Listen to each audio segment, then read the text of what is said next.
بسم اللہ الرحمن الرحیم۔ السلام علیکم۔ آج میں آپ سے حضرت محمد صلی اللہ علیہ وسلم کی ایک حدیث کے بارے میں بات کرنا چاہتا ہوں، جس کا مفہوم یہ ہے کہ اللہ کے رسول صلی اللہ علیہ وسلم نے ارشاد فرمایا تھا کہ کوئی شخص اگر اپنے مال کی حفاظت کے لیے یا اپنے حق کے لیے لڑائی لڑتا ہے تو اگر اس لڑائی میں اس کی موت ہو جاتی ہے تو اللہ تعالیٰ اس کو شہادت کا درجہ عطا فرماتے ہیں۔ اور قرآن میں بھی اللہ تعالیٰ نے ارشاد فرمایا ہے کہ اگر کسی شخص کو یا اور بہت سارے لوگوں کو ان کے گھروں سے بغیر کسی وجہ کے نکالا جائے تو ان کو یہ حق ہے کہ وہ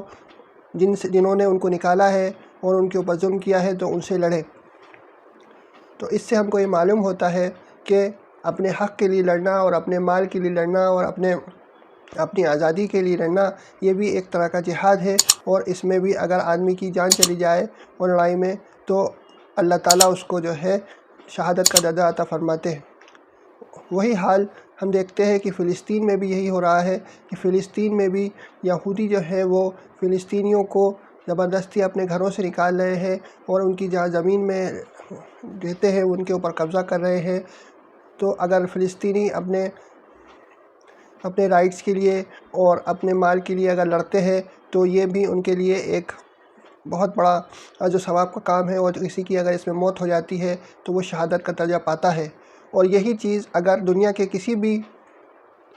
جگہ پہ ہو رہی ہے، اگر کسی بھی مسلمان کے ساتھ ہو رہی ہے، کسی بھی ملک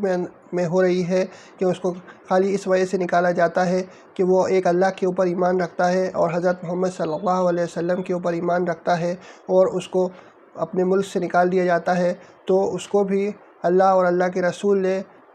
یہ حکم دیا ہے کہ اپنے رائٹس کے لیے لڑو، اور اگر اس میں تمہاری موت ہو جائے گی تو تم کو شہادت کا درجہ ملے گا۔